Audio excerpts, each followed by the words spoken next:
But it didn't happen. And one of the reasons is because we were using that soft language, that language that takes the life out of life. And it is a function of time. It does keep getting worse. Give you another example. Sometime during my life, toilet paper became bathroom tissue. I wasn't notified of this. No one asked me if I agreed with it. It just happened. Toilet paper became bathroom tissue. Sneakers became running shoes. False teeth became dental appliances. Medicine became medication. Information became directory assistance.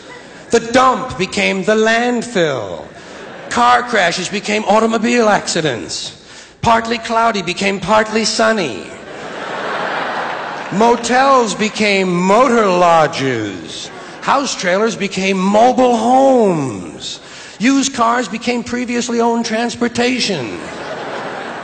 Room service became guest room dining. And constipation became occasional irregularity. When I was a little kid, if I got sick, they wanted me to go to the hospital and see the doctor.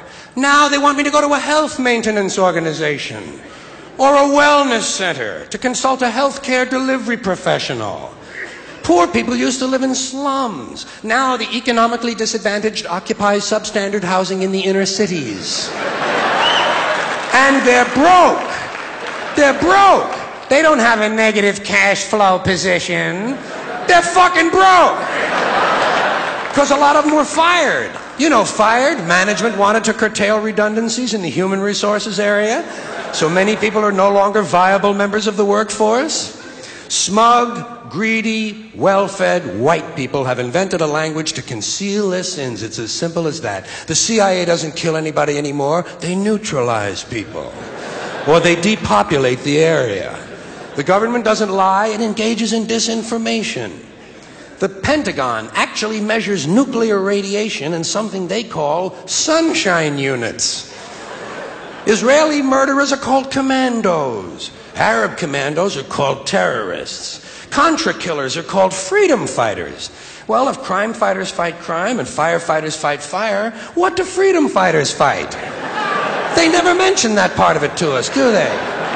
Never mention that part of it.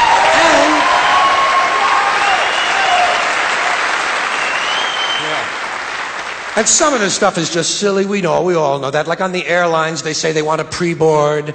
Well, what the hell is pre-board? What does that mean? To get on before you get on? They say they're going to pre-board those passengers in need of special assistance. Cripples!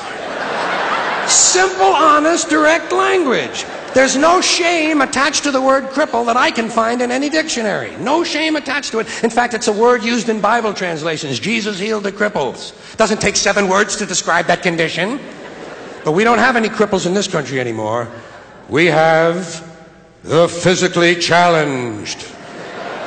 Is that a grotesque enough evasion for you? How about differently abled? I've heard them call that differently abled. You can't even call these people handicapped anymore. They'll say, we're not handicapped, we're handy-capable. These poor people have been bullshitted by the system into believing that if you change the name of the condition, somehow you'll change the condition. Well, hey, cuz, doesn't happen. Doesn't happen. We have no more deaf people in this country, hearing impaired. No one's blind anymore, partially sighted or visually impaired. We have no more stupid people. Everybody has a learning disorder. Or he's minimally exceptional. How would you like to be told that about your child? He's minimally exceptional. Oh, thank God for that. Psychologists actually have started calling ugly people those with severe appearance deficits. It's getting so bad that any day now I expect to hear a rape victim referred to as an unwilling sperm recipient.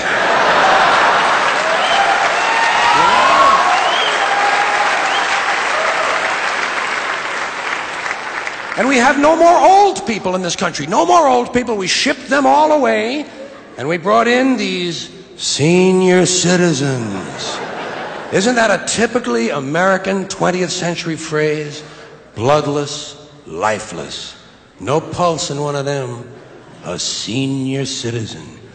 But I've accepted that one. I've come to terms with it. I know it's here to stay. We'll never get rid of it. That's what they're going to be called, so I'll relax on that. But the one I do resist, the one I keep resisting, is when they look at an old guy and they'll say, look at him, Dan. He's 90 years young. Imagine the fear of aging that reveals. To not even be able to use the word old to describe someone, to have to use an antonym.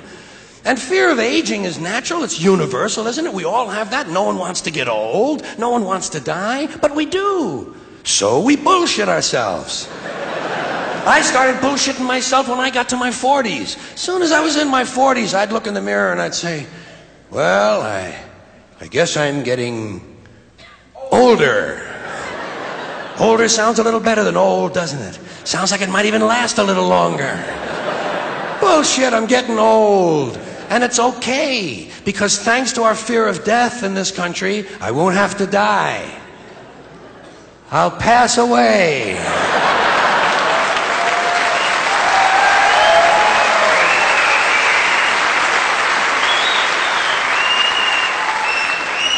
Or I'll expire like a magazine subscription. If it happens in the hospital, they'll call it a terminal episode.